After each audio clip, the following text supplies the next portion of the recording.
Ladies and gentlemen, Undersecretary Claire Castro, the Palace Press Officer.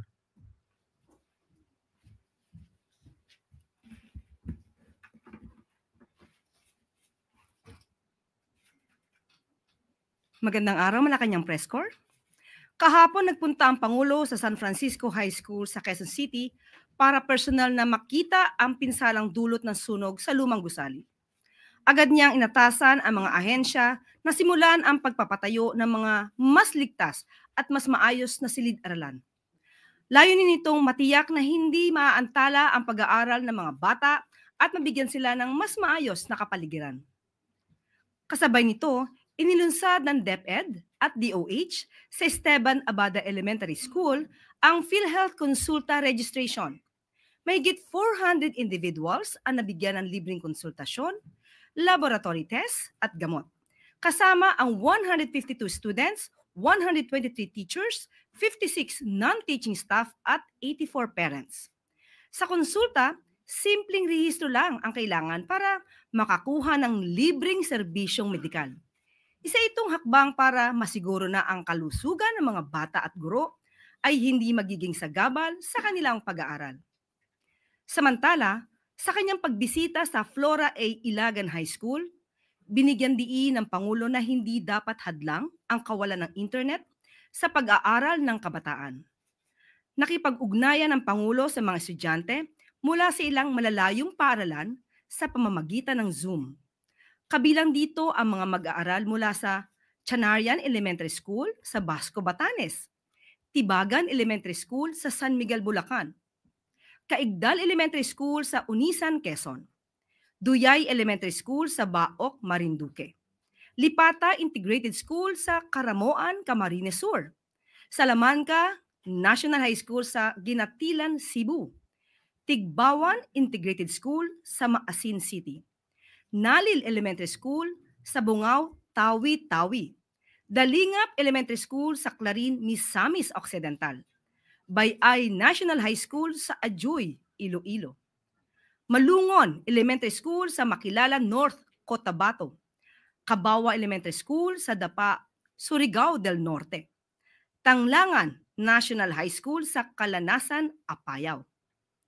Ang pakikipag-usap na ito ay patunay na pagtutok ng pamahalaan at ng Pangulo na kahit ang mga nasa malalayong lugar ay may pagkakataong makamit ang dekalidad na edukasyon gamit ang teknolohiya. Tinidiyak po ng administrasyon na walang batang maiiwan sa pag-unlad ng edukasyon. Sa tulong ng Bayanihan SIM, satellite internet, at iba pang inisyatiba ng DepEd at DICT, unti-unting na isa sa katuparan ang pangarap na maabot ng teknolohiya ang bawat sulok ng bansa.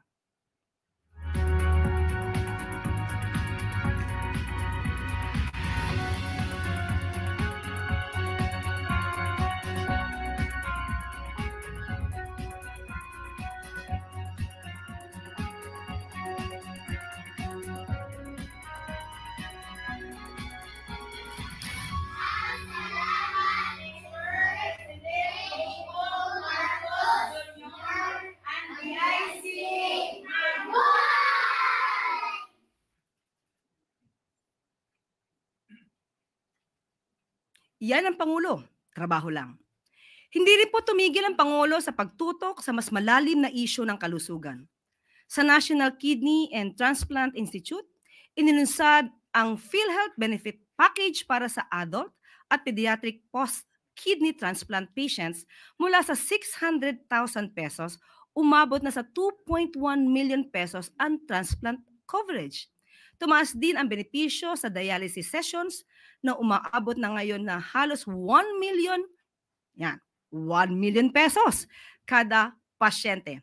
Kasama sa package ang maintenance medicines at lab tests na dating mabigat na pasanin ng mga pasyente at kanilang pamilya. The highest incidences of diseases in the Philippines is chronic kidney disease. Dati, meron pa rin binabayaran ng pasyente. Ngayon, hindi na. Tinaasan natin ang halaga ng coverage. So, this is why we have responded in this way.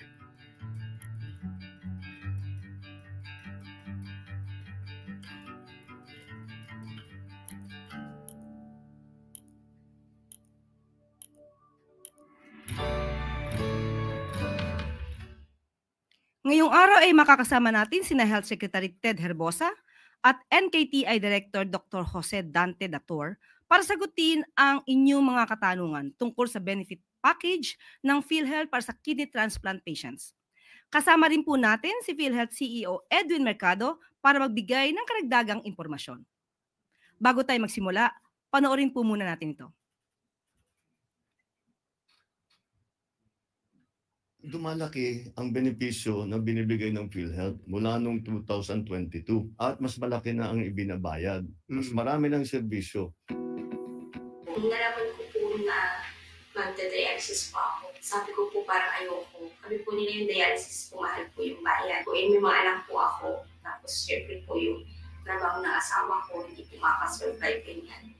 Sabi ko po na ko na lang po magbayad dialysis para gusto kong matinga lang po, ganun po. Siyempre po may PhilHealth na po nung nalaman ko po na pag na-dialysis po ako, lalakas po ako, tapos po wala na po bayad po sa PhilHealth. Bakit pasalamat ko po kasi po may PhilHealth na po. Kasi in-expect ko po, wala na, kasi wala po kami pera. Yung dialysis po yung bigay ng buhay ko, tsaka po yung PhilHealth. Dahil sa PhilHealth po, yun po, madidire-diretso na po yung dialysis. May 14, 2022, na kidney transplant ko. Dako kay akong pasalamat kay I survived.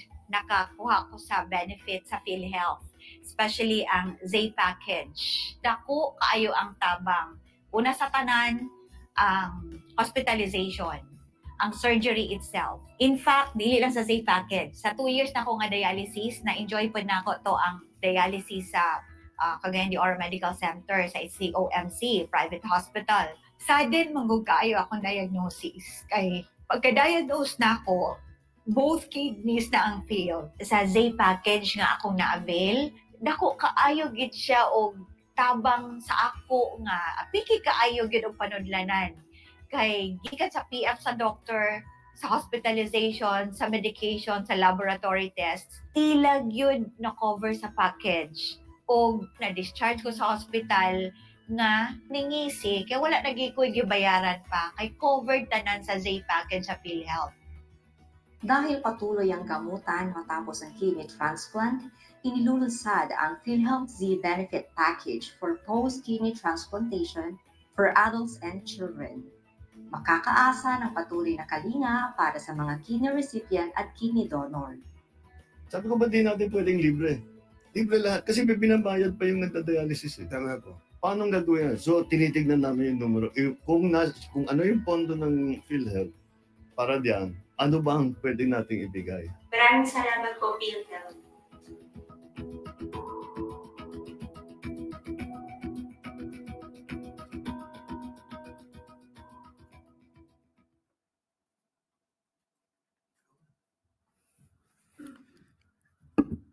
Magandang hapon po sa inyong lahat. Alinsunod sa tungkulin ng PhilHealth na paliitin at bigyan ng kapanatagan ang ating mga pangamba, patuloy naming ipinatutupad ang adhikain ng ating mahal na presidente, si Pangulong Ferdinand Bongbong Marcos Jr., na bigyan ng pag-asa at bagong buhay ang mga Pilipinong nagtitiis sa kanilang mga dinaramdam. Katuwang ng aming kalihim Secretary Teodoro Herbosa at ang ating NKTI Executive Director Dr. Dante Dator, hatid namin ang bagong benepisyong naglalayong ipagpatuloy ang alagang PhilHealth para sa mga pasyenteng sumailalim na ng kidney transplantation. Matutulungan nating siguruhin ang pagbalik ng dating lakas at sigla ng ating mga kababayan. Kasama na rito ang tulong sa mga donors na nagkaloob ng kanilang kidneys. Nais natin ang isang normal at matiwasay na buhay para sa lahat sa kabila ng anumang karamdaman. Para naman sa ating mga katuwang na providers, mga doktor at mga espesyalista, ospital, lalong-lalo na ang National Kidney and Transplant Institute na kumakalinga sa daan-daang pasyente, bata man o matanda, saludo kami sa inyo. At naway sa pamamagitan ng bagong benepisyo na ito, mas marami pang makatatanggap ng bagong buhay sa isang bagong Pilipinas. Yun lang po at magandang araw po. Kami po ay handang sumagot sa inyo pong mga katanungan. First question, Alvin Baltasar, Radyo Pilipinas. Dr. Mercado, magandang hapon po. Gandang hapon din po. Dr. Mercado, gaano kalaki yung porsyentong nakalaan sa healthcare fund ng PhilHealth para matugunan natin yung gamutan ng mga CKD patients natin? And paano natin ito masusustain? Salamat po sa tanong. Meron po kaming taunang sineset aside na kung tawagin po namin ay corporate operating budget. At kasama po doon yung mga benepisyong nilalaan natin para sa ating mga pasyente.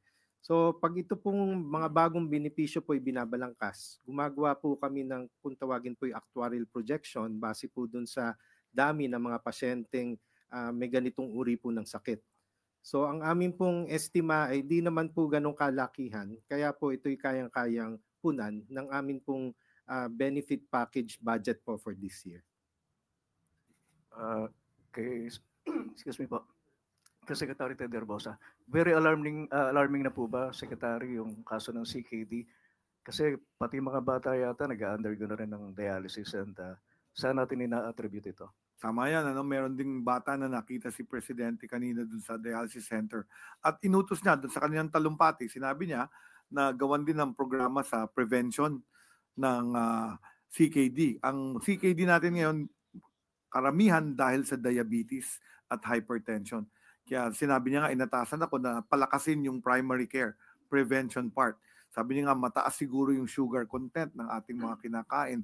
Gawa ng paraan para mabawasan ito, yung ating mga kabataan mabigyan ng tamang ehersisyo or active. Kasi kadalasan nasa front na lang ng LCD. So sa talumpati niya doon sa NKTI, sinabi niyang lakasan ang programa sa primary care at prevention ng CKD. At mas mura yon. Pag ang tao ay kumakain ng tama, hindi masyadong matatamis, hindi magkakadiabetes yan. Pag hindi nagka-diabetes yan, hindi magkakaroon ng chronic kidney disease. So tututukan din natin yon, pero habang hindi pa sumisipa yon, meron tayong serbisyong mas maganda sa nagkaroon ng chronic kidney disease.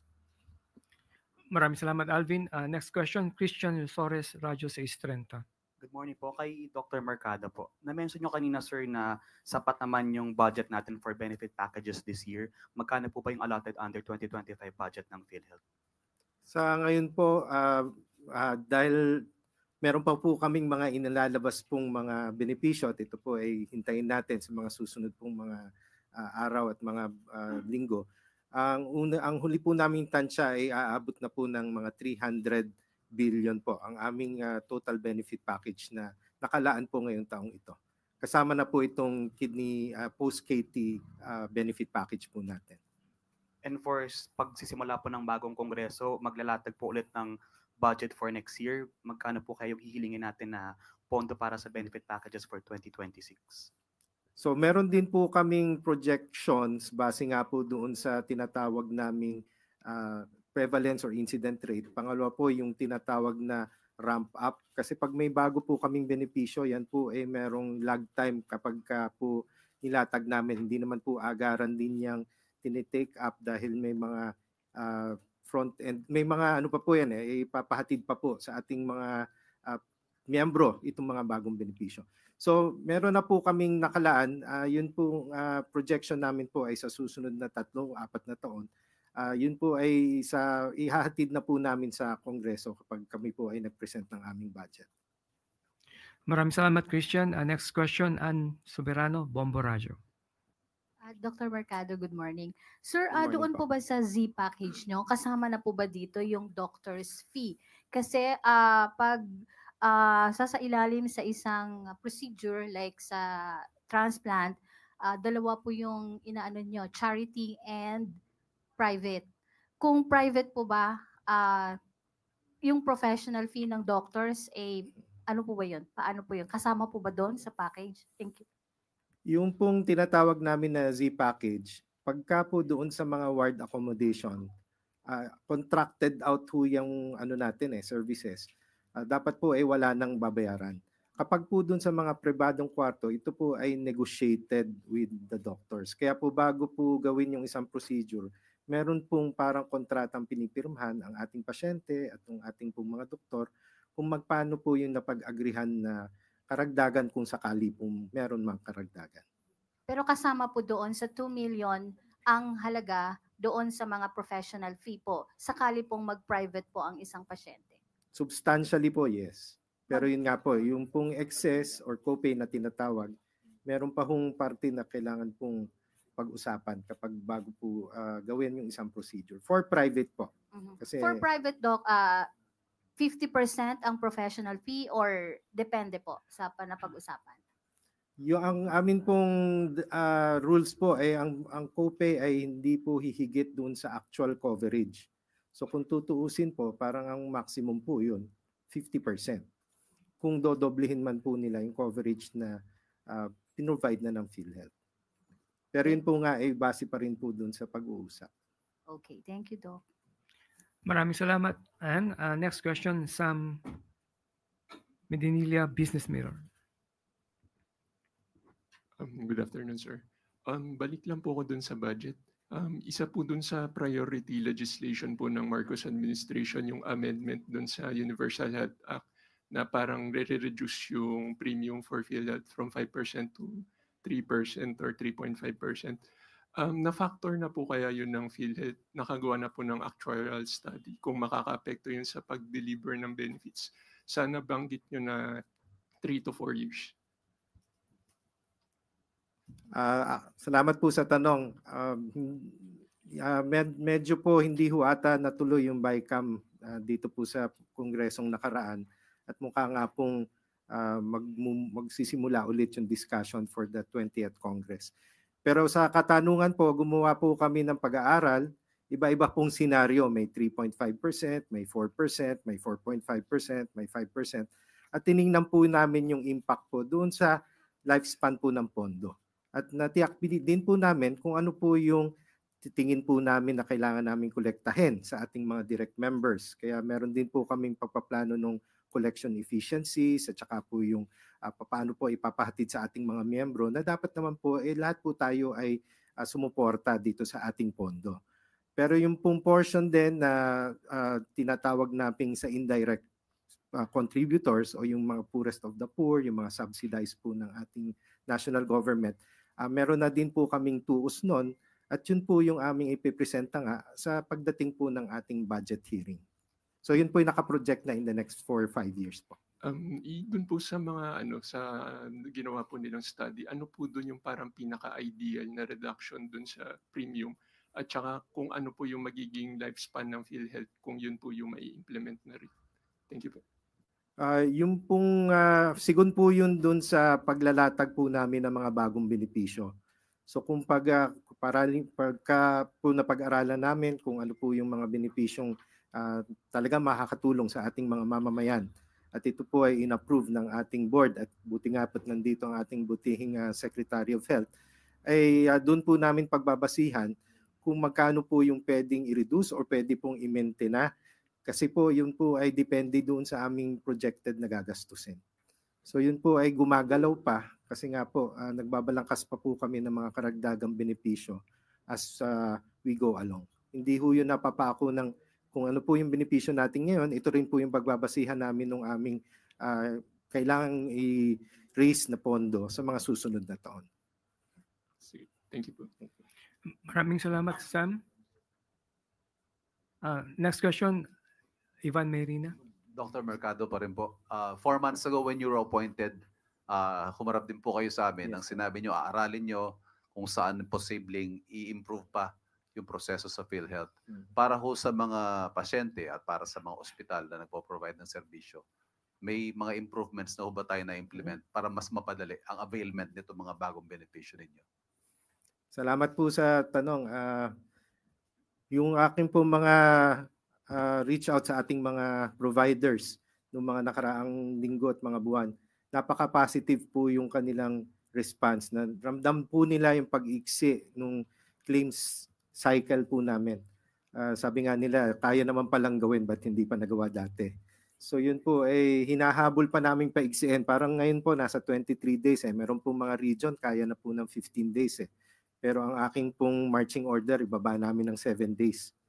Pangalawa po, yung aming proseso po ng pag-claim, Lalagyan po namin ng proseso na yung doon pa lang po sa front end, pag niload po yung claim sa aming computer system, ma-identify na po kung kaano po yung kakulangan para po tawag namin front loading na parang quality control po ng aming claims. Para po yung mga kakulangan like attachment o hindi napunaan ng mga puwang doon sa mga forms, mapipick up na po. Para pag sa ganun po, hindi yung tutuloy yung claims tapos aabutin ng 40 days, babalik sa inyo dahil kakulang yung claims. So kalahati po ng RTH doon ang gagaling eh. So ilalagay na po namin ng front end yun para doon pa lang po na iibsan na o nagagawa na po ng paraan ng mga providers yung completion ng chart nila. May kausap din po kaming mga bangko na kung saan po kine-credit yung mga claims po ng ating hospital na kung pwede po gawing araw-araw yung pag-download ng kanila pong payment. Kasi ngayon po parang batch loading every once a week lang po eh. So yun po yung mga low-hanging fruits na mukha pong magagawa na namin or nagawa na po pala namin yung iba at yung po, iba na may magagawa na namin sa susunod na mga buwan po. Sa ngayon po, nasa magkano ang mga unpaid claims? Siguro mga kino-contest pa natin. And how much lower is this from when you assumed the leadership of PhilHealth? So yun pong una naming ginawa po nga sa aming board ay yung flexibility claims payment. Kung saan po yung mga denied claims ng mga nakaraang taon mula 2018 hanggang December of 2024 ay pinrases po ulit namin. So yun lalo na po yung mga dahilan lamang ay sumobra ng 60 days dun sa prescribed period of filing. So yun po ay aabot ng almost 9 billion at yung pong going forward ang aming pong datos ay ang RTH po at saka denied claims ay bumababa na po at nasa at least 4% dun sa datihan pong more than 10%. Ang susunod ko pong ifo-focus ay naman pong mga nakaraang taon at buwan bago po ako umupo. So kumbaga po, ginawa po muna namin yung prospective yung mga pumapasok na claims. Ngayon po na medyo nahabol na namin, yun naman pong pabalik ang aming tututukan. Sorry, if I may please address a question to the Secretary. I will go off topic. Sure. Itatanong ko lang ho, what can you tell us about the Nimbus variant of COVID-19 that appears to be driving the number of cases in other countries? Okay, so may bagong variant na na-discover and NB 1.8.1 and ang sinasabi nila, and it was the one causing the drive in the countries in Southeast Asia. And it seems yung vaccines na binigay before are still effective on them. So if you were vaccinated during the previous COVID pandemic, you are still protected. So yung mga unvaccinated. And then wala naman tayong increase pa rin dito. We're monitoring our COVID cases kasi nga season natin ng influenza-like illnesses and COVID is one of those influenza-like illnesses. Minomonitor po ng ating Epidemiology Bureau itong cases na to. And then naka-monitor kami from the other countries. Meron na ho ba tayong confirmed case dito ng variant na yan? Tsaka tulad na nabanggit ho ninyo, uso ho yung sore throat halimbawa ngayon, yung razor blade sore throat na tinatawag nila based on the articles. Yes, meron na ho ba tayong kaso nito? Wala pa akong na kuhang report. But now we will be monitoring that now that it's reported. Yan yung importance na nagre-report yung ibang countries what their variant is. So that means magsa-surveillance kami, we will select samples at paggagawa namin sa RITM yung genome sequencing para malaman namin kung yung variant na yan ay lumalabas na dito. Thank you. Thank you. Thank you, Ivan. Next question, Pierre Pastor, Bilyonaryo. For Dr. Dator, babalik lang po ako sa CKD, short lang po, Doc. Sige po. Bukod sa lifestyle po yung dahilan, pero yung mga batang dumadami, paniniwala ko, it's type 1 diabetes. Paano po siya nakaka-apekto dun sa kidney at bakit po dumadami, Doc? Ang mga bata, bukod dun sa type 1 diabetes, na alam nyo na, sinilang sila, meron na nun. Ang sinisira po nun, yung maliliit na ugat sa loob ng kidney. So, ang tawag po namin doon, nephrosclerosis, sumasara yun, nagkakaroon na po ng end-stage renal disease kung tawagin. Pero hindi lang po diabetes ang sa bata. Yung tinatawag na glomerulonephritis, yun yung sarili mong katawan lumalaban dun sa mga laman ng kidney. Katulad ng mga pinakita kanina, meron po dong bata na dinadialysis, meron din bata na na-transplant na. Pagkatapos, meron din po yung mga infection sa bata na paulit-ulit po. Dahil may mga bata pong pinanganak na meron silang kapansanan na nagkakaroon sila ng mga infection na umaakyat sa kidney.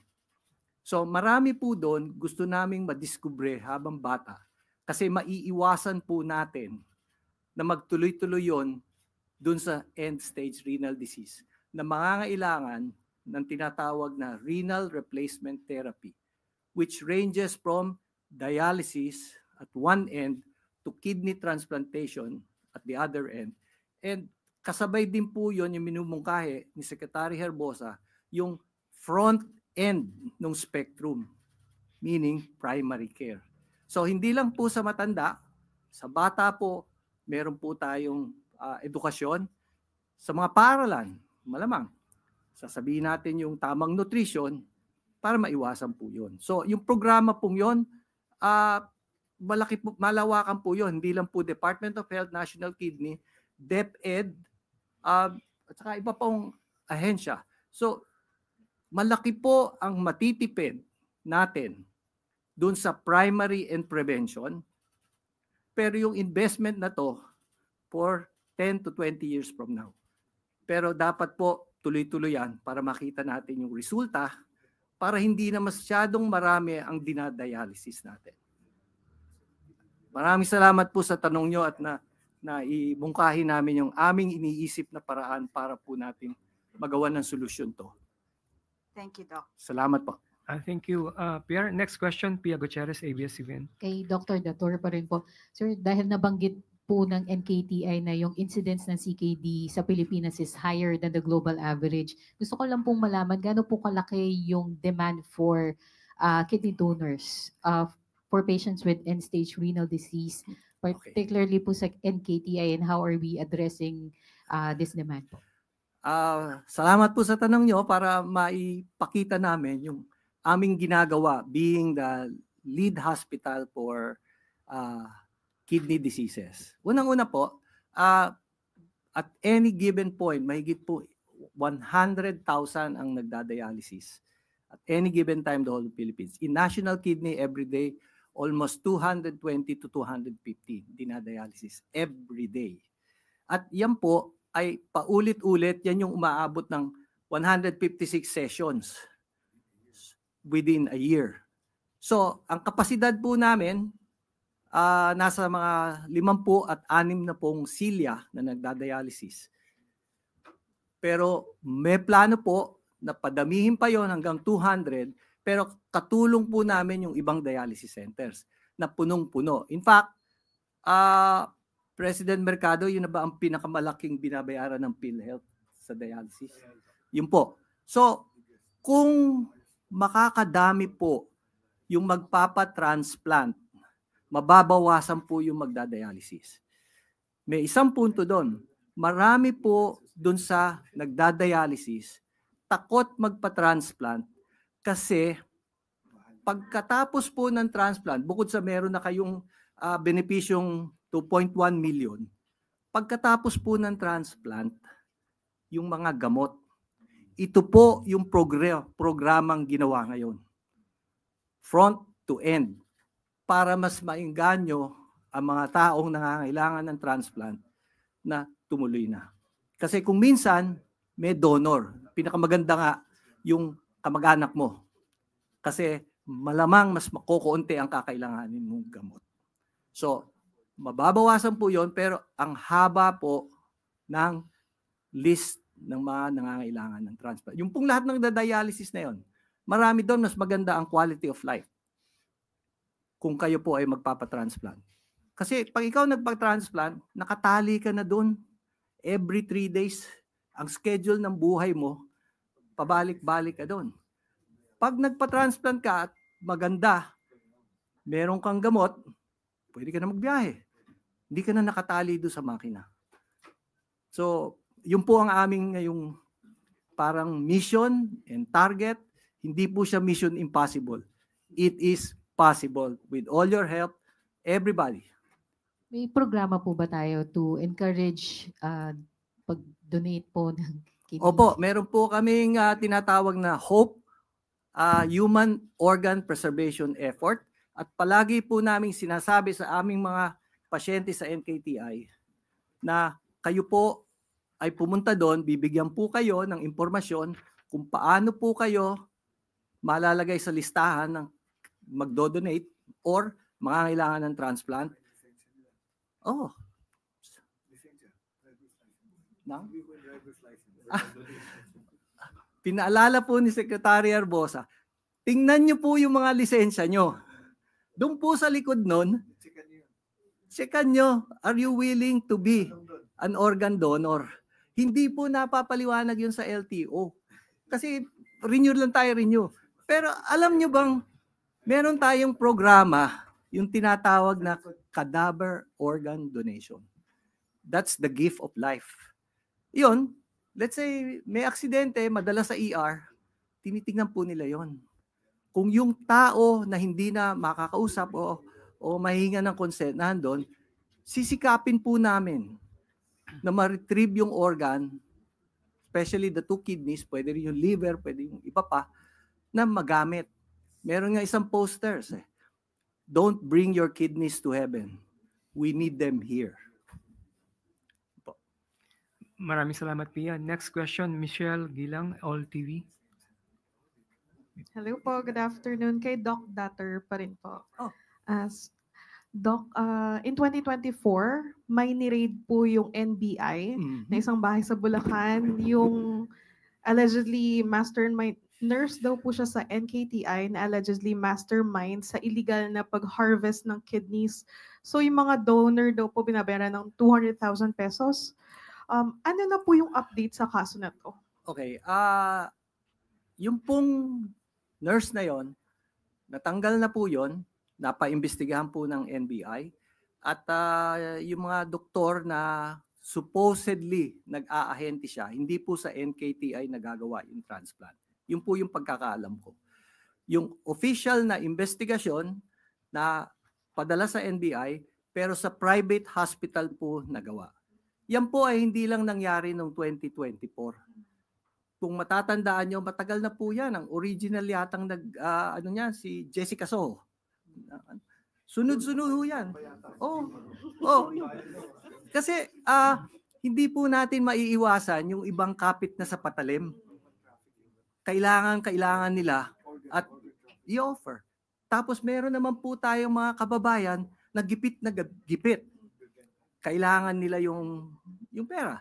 Ang ayaw lang po namin yung may middleman. Kasi katulad ng sinabi mo, ang report sa'yo, 250,000. Ang susunod na itatanong ko, magkano napupunta doon sa kawawang pasyente? So nababawasan. So kami po sa National Kidney and Transplant Institute, against po kami doon. Hindi po kami doon. Sinusuri naming mabuti yung aming ethics committee na meron pong relasyon at meron pong rason kung bakit magbibigay itong isang taon to. At kadalasan po, ang gusto namin, kamag-anak nyo. Yung isang bata kanina, magandang kwento. Tinanong namin, kanino galing yung kidney mo? Sa kanyang yaya. Yung po, hindi ka mag-anak pero meron kang attachment. So, as much as possible po, kalaban namin din yan. Ayaw namin ng commercial. Yun po. Doc, ano po yung ginagawa ng NKI to prevent a similar incident from happening again? Sinusuri po ng ethics committee, lahat ng magdo-donate, tinitingnan yung at nire-reject po. Nire-reject po, hindi pwede yan dito. Ang hindi po namin kayang kontrolin sa ngayon unless magkakaroon ng panibagong order, yung mga sa private hospital. Thank you, Doc. Question lang po for Secretary Ted Herbosa. Just another topic, Sec, about rabies po. Okay. I just want to ask if you have received the report of the case of a 6-year-old boy from Gumaca, Quezon Province, who got bitten by his pet puppy last month. Mm-hmm. He completed the 3 doses of anti-rabies vaccine, but he unfortunately died po last week. Okay. Have you received this report? I haven't received this report, but it's either yung vaccine didn't work, kasi it's not a vaccine, yun ang misnomer. what we give to mga bata na nakagat ay yung tinatawag na post-exposure prophylaxis. But everybody calls it a vaccine. But to me, it's like the shot for tetanus. When you get wounded, we give you an anti-tetanus serum. It's antibodies that will actually protect you in case may rabies yung asong kumagat sa'yo. So ang mababalita ko tungkol dyan is we discovered there are vaccines coming in that are not registered with FDA. So in fact, I had a meeting yesterday with the Bureau of Quarantine, the FDA, and the CIDG because we have discovered there are private vaccine facilities, yung tinatawag na Animal Bite Center, yun yung private, na nagbebenta at an alarmingly low price ng bakuna. And when we check them, hindi siya registered with our FDA. So mukhang smuggled. So ang tawag namin doon, contraband. Whether they're real or not, if they didn't pass through the FDA, hindi dapat yun maibenta. And then, yan ang problem. If they're given to people na nakagat, baka hindi effective. Kasi baka, number one, baka fake or baka underdose. So that's the reason pinapa-strengthen namin itong paghuli. And baka by a few days from now, makarinig tayo ng mga establishments na ma-check sila kung meron talaga silang vaccine. Pangalawa, 54% of our rabies cases, we have about 400 deaths last year, double from the previous year, na dati 200 lang. 54% ay galing sa pet owners. Ano ibig sabihin nun? Hindi nila pinabakunahan yung alaga nilang hayop. So I'm now pushing for responsible pet ownership. Every March, nagka-campaign ang DOH para pabakunahan ang mga alagang aso at pusa. Mura lang siya, parang 100 pesos lang yata.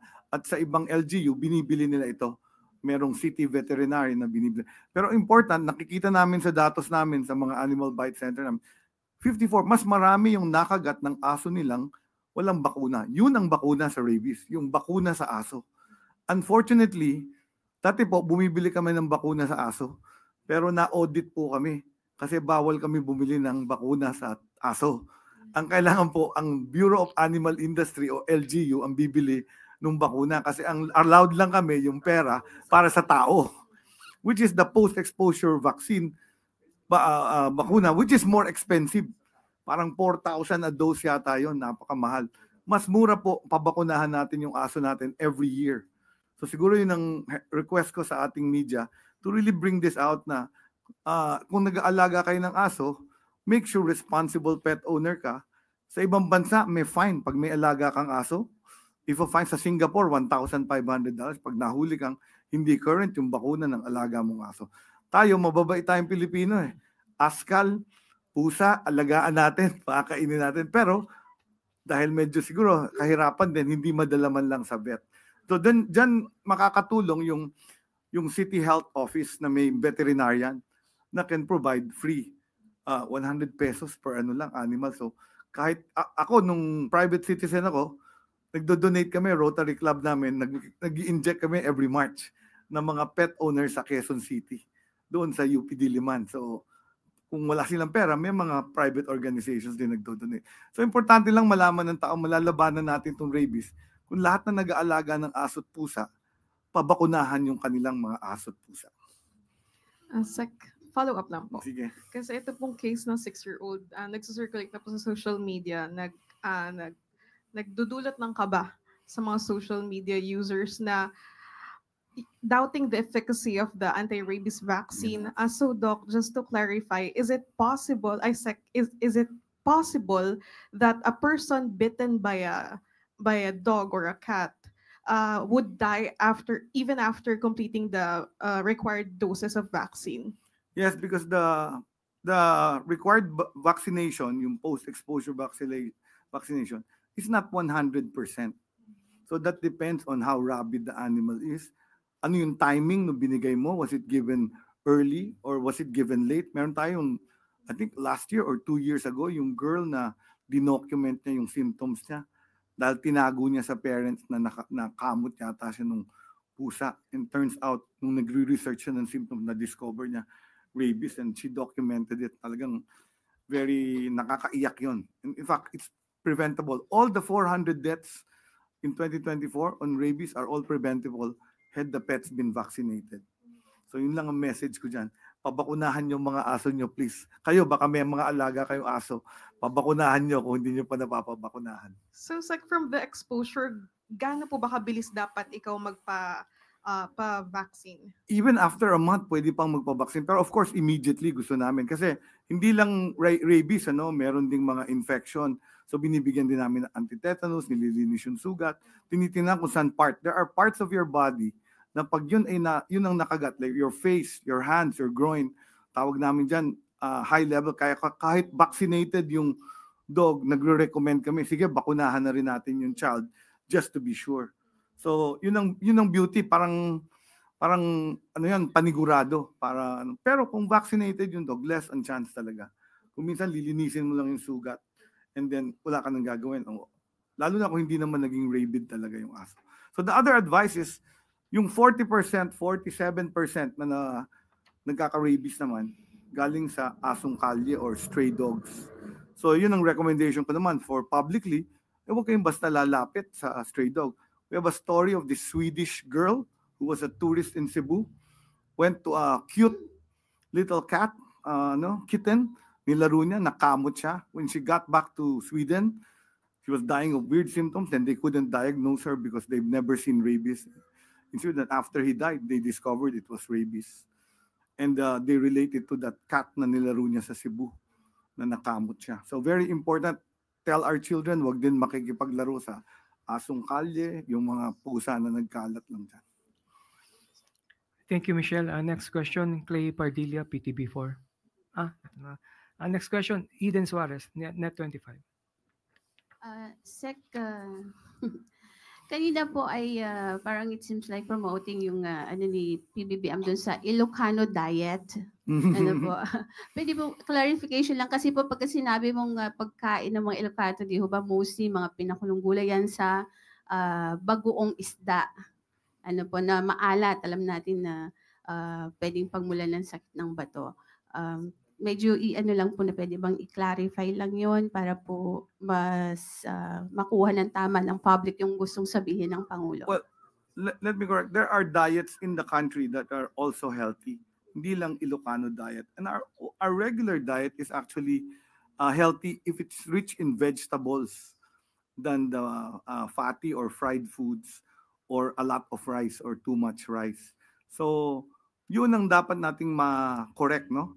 We call it Pinggang Pinoy. So you go to our National Nutrition Council website, you will see the recommended Pinggang Pinoy, which is a plate that has vegetables and fruits, rich in vitamins and minerals. It has the carbohydrates, maybe half a cup of rice, and the protein source, which is either fish or chicken or meat or pork or beef. So basta may protein ka, may vegetable ka, and then may proportion yon. Dapat mas colorful yung plate mo and a third of each lang. Hindi po pwedeng buong plato mo kanin tapos may konti lang na rice. So ganun doon. So if you look at the Ilocano diet, the fish, the bagoong is actually a protein source. Siyempre, timplahin mo yung salt nun. So that salt is also, too much salt is bad. Actually, too much of anything, too much rice is bad. Magkakadiabetes, too much salt is bad. But the fact that it has gulay, it has fish and protein source, and then you eat it with rice, it's actually a healthy diet. So very important. Diet, tatlo yan eh. Tamang pagkain, ehersisyo, at disiplina sa katawan. So yun yung TED, yung pangalan ko. Tamang pagkain, bawal lang maalat, matataba, at matatamis. Ehersisyo, 30 minutes every day, do some form of exercise or house chore. And disiplina sa katawan, bawasan yung mga bawal. Sigarilyo, vape, alcohol, at saka droga. Thank you. Thank you po. Thank you, Eden. Last question, Chloe Hofana, Business World. To PhilHealth po, sir. Totally unrelated question, but what is PhilHealth's net income target for this year? And what are the key factors expected to drive this performance? So, gaya po ng naipahayag ko dun po sa ibang mga conferences din po. Dahil nga po kami ay meron pong mga surplus fund, yun po yung kung tawagin sa private sector retained earnings ng mga nakaraang taon, ay expected po namin this year negative po yung aming net income kasi talaga pong magdidip na po kami doon sa aming mga surplus fund. Na nararapat naman po kasi ang isa pong social health insurance, dapat po hindi ho iniipon yung pera, kundi po gamitin para sa mga benepisyo ng ating membro. At yun na nga po yung mandatong binigay sa amin ng ating mahal na Pangulo, at yun din po naman ang naaayon po sa best practices for social health insurance. May tinatawag pong capital loss ratio, yung porsyento po nung nakokolekta nating mga ambag ng ating mga membro, pati po yung mga subsidiyan na gagaling sa national government, na ang kalimitan po ay 85 to 90% po ang dapat gamitin. So yun po yung amin pong pinalalawig ngayon. Kapag nga po may nakausap akong mga ibang head ng social health insurance sa ibang bansa, sabi niya, ano yung reserve fund? Kasi hindi kami required magkaroon ng reserve fund at hindi kami required na merong ipunin. Dapat gamitin natin para dun sa benepisyo ng ating mga mamamayan. At yun naman po yung aming ginagawa po ngayon. Sir, nabanggit niyo yung reserve fund. Meron na po ba tayong update sa Supreme Court issue natin on the 90 billion fund transfer case? Wala pa pong naipapahatid po sa amin at kami po at ang DOH po ay susunod naman po kung ano man po ang desisyon ng ating mga mahal na justices sa Supreme Court po. Dahil po ang pinagdaanan naman proseso ay patas at lahat ng panig naman po ay napakinggan. Thank you, sir. Thank you, Chloe. You, Claire.